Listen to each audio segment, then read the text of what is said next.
តើសួស្តីបងប្អូនទាំងអស់គ្នាថ្ងៃនេះដែរខ្ញុំមានរឿងនិទានមួយថ្ងៃទី14កុម្ភៈមុននឹងការចូលដល់ស្ដាប់រឿងនិទានសូមបងកុំភ្លេចជួយចុចជាវ Subscribe Channel YouTube ខ្ញុំអ្នកមួយផងដើម្បីបានវីដេអូថ្មីទៀតឥឡូវបំបែអារម្មណ៍បង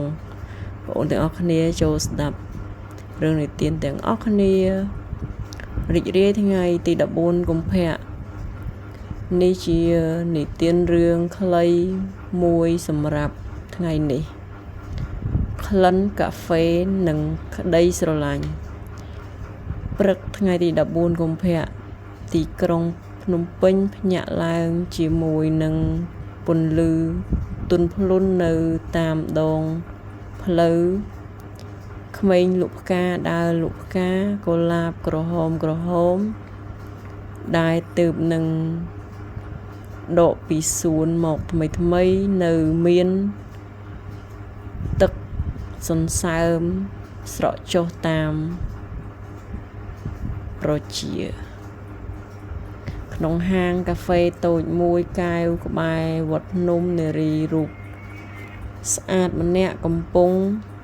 អង្គុយរង់ចាំនាងពាក់អាវពណ៌ផ្កាឈូក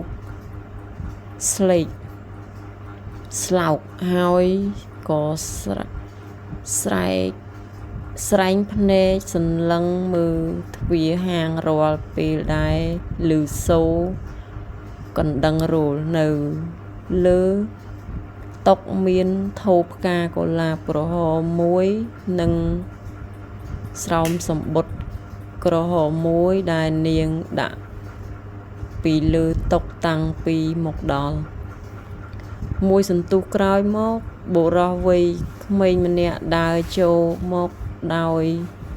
កាន់ដៃកាន់ផ្កាភួងកុលាបក្រហមធំមួយនារីងើយមើលហើយស្នាមញញឹម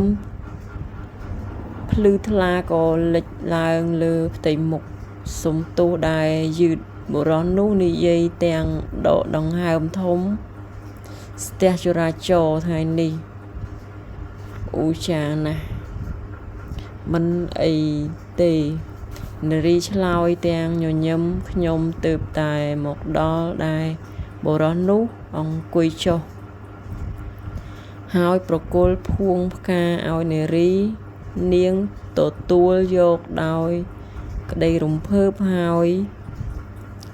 អោនមុខធុំក្លិនផ្កាបន្ទាប់មកនាងក៏រុញស្រោមសំបុត្រក្រហមនោះទៅមុខបុរសនេះសម្រាប់អ្នកនាងខ្សឹបប្រាប់បុរសបើស្រោមសំបុត្រដោយបើកស្រោមសំបុត្រដោយយឺតនៅក្នុងនោះមានកាតពណ៌កាឈូកមួយសរសេរដោយដៃថារីករាយទិវាក្តីស្រឡាញ់អរគុណដែលបានមកក្នុងជីវិតខ្ញុំស្រឡាញ់អ្នកជារៀងរហូតបុរសអានចប់ភ្នែកក៏ស្រវាំងបន្តិចគាត់លើកដៃកាន់ដៃនារីយ៉ាងទន់ភ្លន់ខ្ញុំក៏ស្រឡាញ់អ្នកដែរគាត់និយាយស្ងាត់នៅខាងក្រោយហាងពិភពលោកនៅតែបន្តដំណើរទៅមុខរថយន្តបើកបរតាមផ្លូវអ្នកដំណើរដើរថ្វាយបង្គំព្រះវត្តភ្នំក្មេងៗលេងសើចសប្បាយប៉ុន្តែនៅក្នុងហាងកាហ្វេតូចនោះមានតែពួកគេពីរនាក់ប៉ុណ្ណោះនឹងក្តីស្នេហ៍ដែលភ្លឺថ្លាជាងពន្លឺក្រោមថ្ងៃ